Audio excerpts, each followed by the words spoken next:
Okay, so I said I was gonna make a YouTube video about my pregnancy, this pregnancy, and lupus. Um, so I'll start from the beginning, and we'll start from here.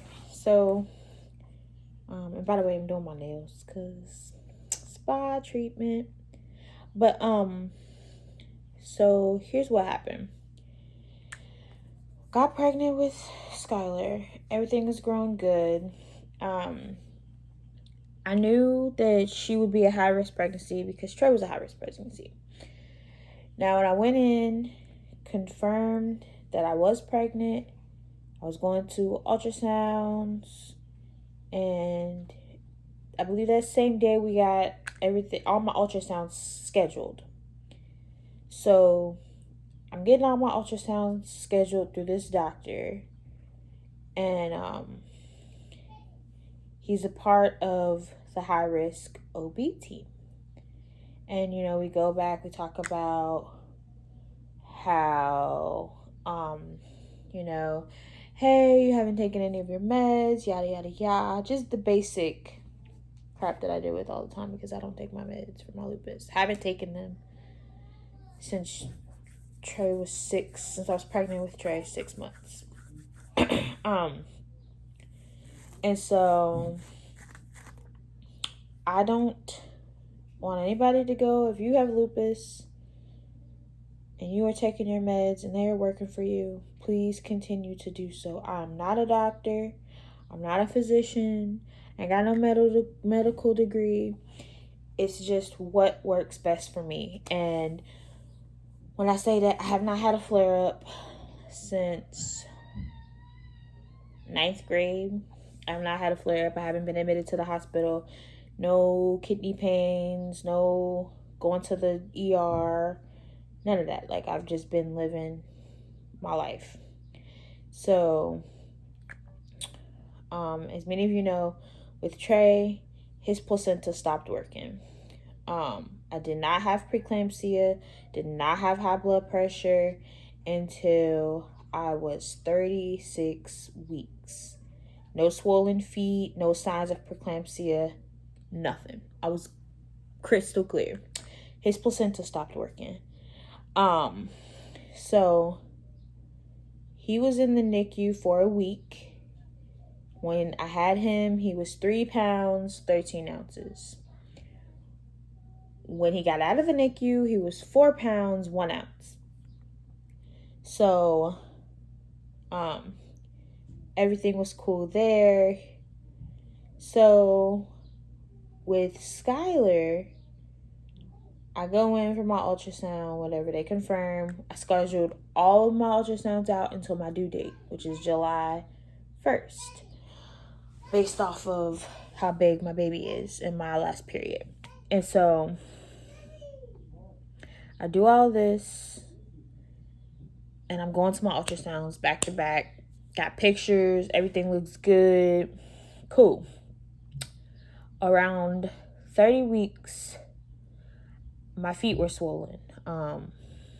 A day after Trey's birthday, I noticed that my feet were kind of swollen. And my face, that is a part of lupus for me. I wake up with a puffy face sometimes. And through this pregnancy, it was definitely a thing. So I had to work with that. So I got worried because I'm like, okay, what if this is preeclampsia? I don't know. Let's take a precaution. Let's make sure everything is checked, dotted, T's crossed. So I messaged the person who helped me with all of my not my OB, but all my ultrasound appointments scheduled out. I'm like, hey, I got swollen feet. Should I be concerned? And they call me back and they're like, well, why have you been missing your prenatal appointments? And I'm like, pause. I've been going to my ultrasounds. I have not been missing any appointments that you guys have given me. And she's like, well, you're supposed to have OB appointments along with your ultrasounds. I said, no one told me that. No one said anything about that, and you guys are waiting until I'm 30 weeks pregnant to tell me this. But I'm supposed to be high risk. So I go in there, I talk to them. I have missed my Tdap shot. I have missed my glucose testing, which was all supposed to be done within 20 to 24 weeks. So I got to get all this stuff done at this appointment or this emergency come in. So they look at everything. Baby is fine. I get all the testing that I need to get done. My blood pressure was kind of high. No one knew why. So I'm like, crap. So I ended up having to stay for 3 days. We got our meds and everything, yada, yada, yada. And then we also went ahead and scheduled those prenatal appointments that I had been missing, just to keep an eye on my high blood pressure, because all the symptoms of preeclampsia can also be all the symptoms of my kidneys acting up, because I have chronic kidney disease. So with that being said, they wanted to keep a close eye on me. Okay, cool. So I get to go home after 3 days being in the hospital, come back the following Tuesday. My blood pressure is high again.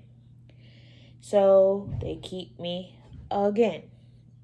This time I was there for 7 nights, 8 days, 7 nights.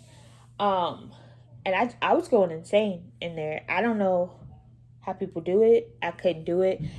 You have to stay in one bed. You have to stay confined to one room. Like, it was so terrible. And I'm like, and the only answer that I kept getting was, we're observing you, we're observing you, we're observing you. And I'm like, I get that, but if you guys have got me booked literally every freaking week, I'm at the doctor's 3 times a week. 3. Because right after I get a look at the baby to make sure she's growing okay and everything, she is on the smaller side, but I knew that because Trey was small. So she's got a growth restriction. But I don't think her growth restriction is as bad as Trey's, because she's already 3 pounds. And when he came out, he was 3 pounds and 13 ounces. So, and her placenta's still working. She's got good blood flow to her, between her placenta and herself. She's doing good. Like, her belly is measuring small at, like, when I had this scan done, she was, I think, I think I was 32 weeks, and she was measuring, her belly was measuring at 28 weeks. So she's definitely on the smaller side. She's got a growth restriction, but other than that, she's fine. She's practicing her breathing. She's opening and closing her hands, opening and closing her eyes, all that. So we go through that, and they keep me, like I said, for 8 days, 7 nights, and that's all I kept hearing was, we're observing you. And back and forth between the OB team and the kidney team, it was like, well, you've got a lot of protein in your urine, more than your borderline or your baseline, and it could be your kidneys. But then from the OB team, it's like, well, it could be preeclampsia. And I'm like, well, I don't think I have got preeclampsia, because I don't have any other symptoms. All I've got, and what you guys are telling me, is I've got high blood pressure, creatine in my urine, and protein in my urine, which are all signs of kidneys, as well as, preeclampsia. But along with preeclampsia, excuse me, along with preeclampsia is swollen feet, swollen hands. I only had swollen feet and swollen hands from the one time that I called and had to come in. My feet have been fine, everything.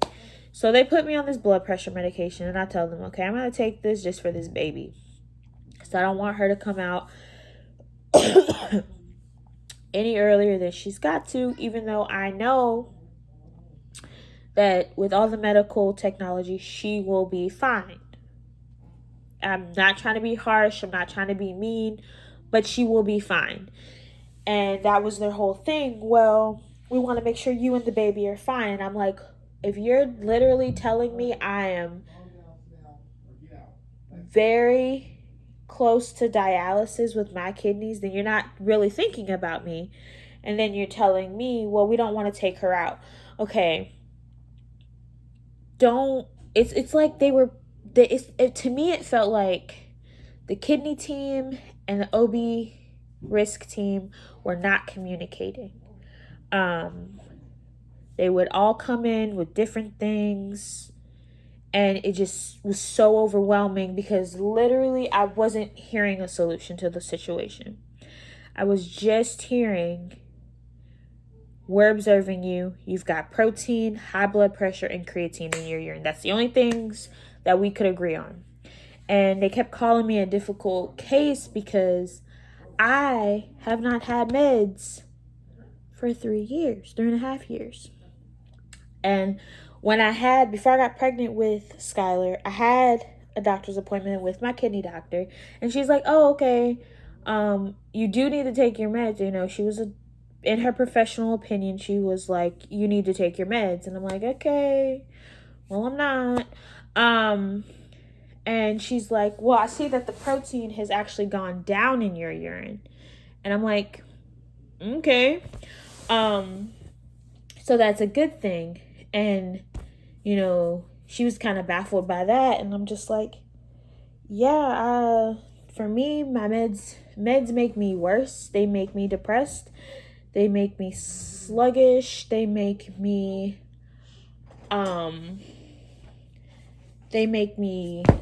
just total sleep all day, just out of character for me.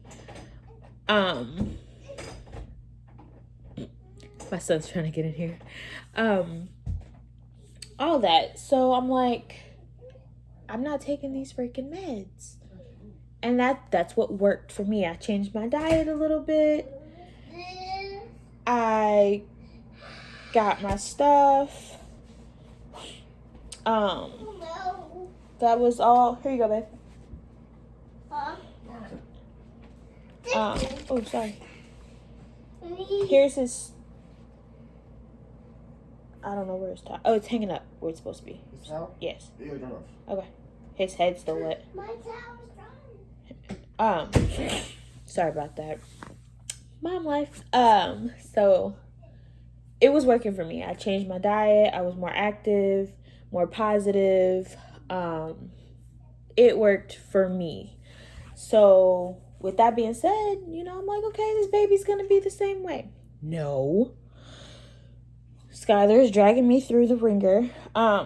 So with this going on, like, I keep telling them, I've already got my steroids for her lungs to develop more. And I got that at 32 weeks because everybody's like, well, just in case. So I got these damn steroids. And that's another thing. They wanted me to take steroids for my kidneys. And I'm like, I'm not putting that. I'll take whatever other meds, but I'm not taking freaking steroids because Skylar could have came out with cleft palate.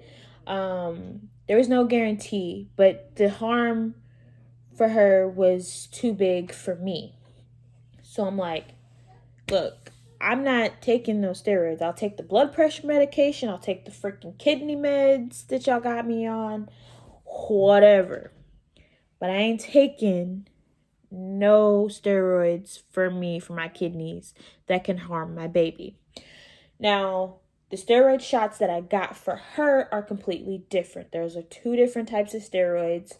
The steroid shot that I got for her to help her lungs develop maturely, more maturely, faster if she were to have to deliver early. So I already got that, and I got that, I think, at 32 weeks. So I did that. And now it's a back and forth. And like last week, I had a doctor's appointment on Tuesday. My blood pressure was high. And I'm taking the freaking meds. And the blood pressure meds are so high that the Picardia that I'm taking, which is a blood pressure medication, is 90 milligrams twice a day. The pharmacy was concerned. That's how high this blood pressure medication is for a person, and me being pregnant.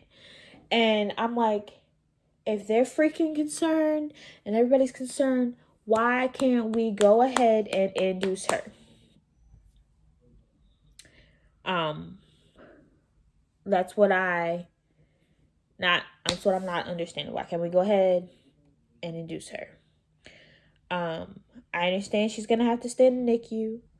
I understand that she will probably have some jaundice, have a little bit of trouble eating.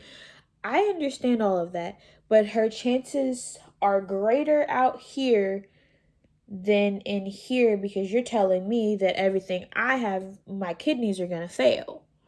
So, and then I told them after that, I feel like you're either waiting for me to get preeclampsia or you're waiting for my kidneys to fail.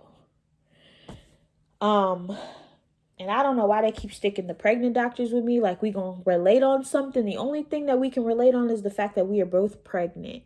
You can't tell me you understand what I'm going through because you don't. You don't have kidney disease. You ain't got lupus. You ain't me. So you can't tell me that we're going through the same thing because we're not.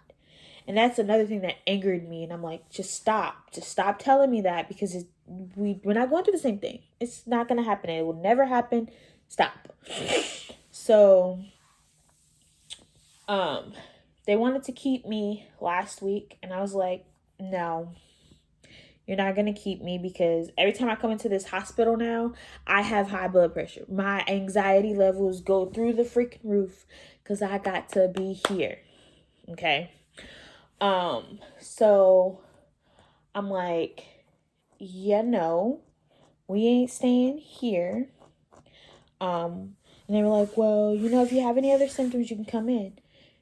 Fine. And that's another thing. I don't ever have any symptoms of high blood pressure. I don't got no headache.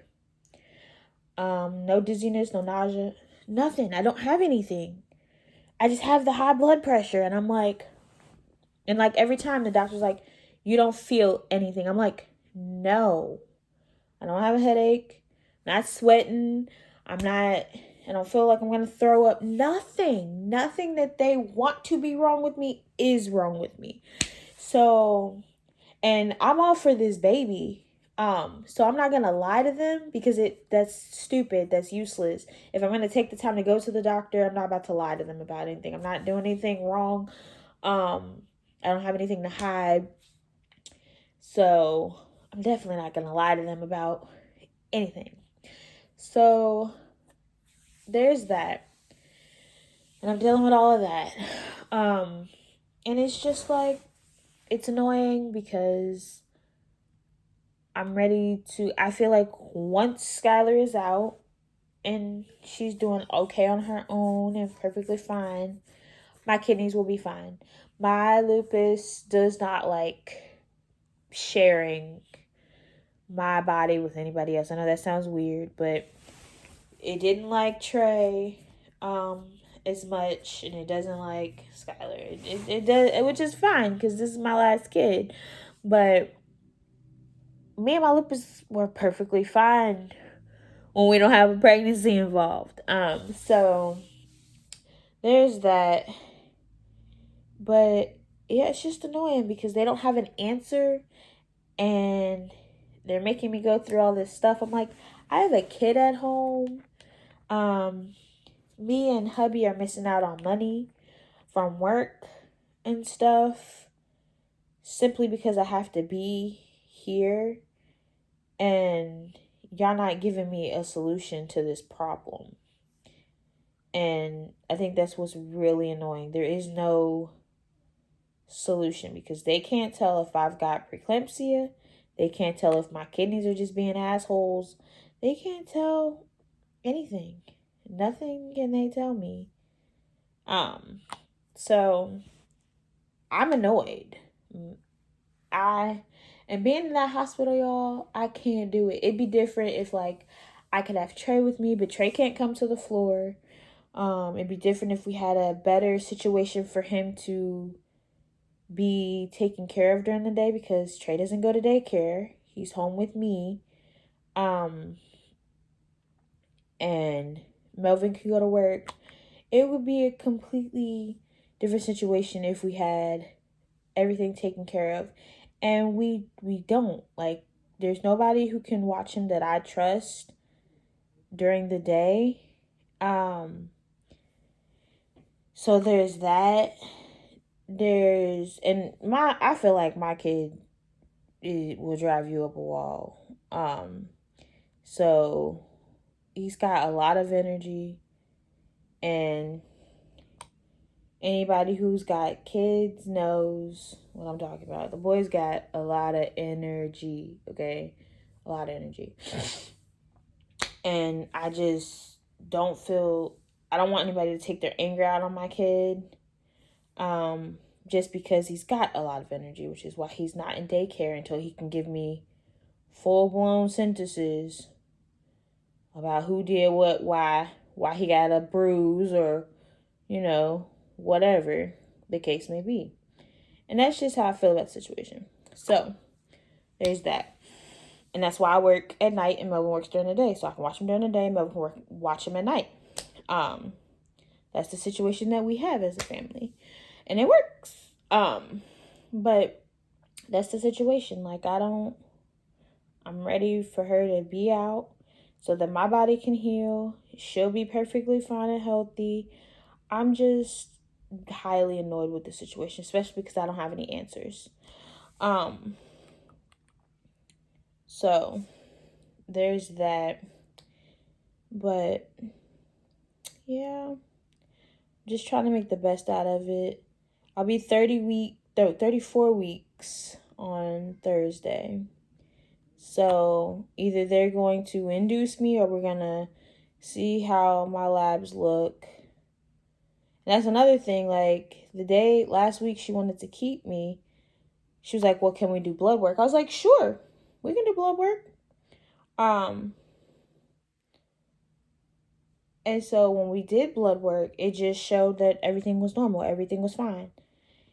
And I told her, if my blood work comes back abnormal and it looks bad, I'll come back. I'll get admitted, and we'll handle it from there. But it wasn't. Nothing was wrong with my labs. So, there's that. And that's another thing. In the hospital, every freaking day, I had to get blood drawn. Sometimes twice a day, because the OB wanted a certain amount of labs and then the kidney team wanted a certain amount of labs. So I got poked every day for 8 days straight. Okay. My arm was bruised. This is just now getting better. This was a bruise. They couldn't find a vein half the time because I was not eating for real, because I was on a freaking diet, not drinking anything for real because I really didn't want to be there. Like, when you're in depressed mode and you are in a situation where you don't want to be there, no, like, they're like, well, you're not eating as much. I say, yeah, because I can't get up and go to my damn refrigerator, get a cucumber if I want it, or an apple if I want it. I got to call somebody. They got to touch it. They got to make it. No, I don't want none of this. I don't want it. I don't want it. So, there was that. But, yeah, they expect it to be, oh, you're looking great and this, that, and the third. No, I'm depressed in here. I don't want to be in here. And y'all not giving me answers for me to care enough to freaking stay. Because I was literally about to leave for Mother's Day. I was about to be up through. So there was that. But I didn't get any questions from anybody about anything, so I don't have any questions to answer. However, questions that I've gotten in the past is, why don't you take your meds? And I think I explained that they don't vibe with me very well. They make me feel sluggish. They take my energy away. I just don't do it. I just choose an alternative way of life, which is I eat a lot healthier. I watch what goes into my body and stuff like that. And like I said, if I'm in pain, then I will go to the hospital. But that's the thing. Like, it wasn't a situation where I was going back and forth to the ER, back and forth to doctor's appointments, in pain, not doing what I was supposed to, having flare-ups, and still not taking my meds. Like, no, I wasn't going through anything. Nothing was I going through. No flare-ups. Nothing. I honestly don't know what these people want from me. It's just my way of life. It's easy for me not to take my meds because my body doesn't really want them. Like, I don't know.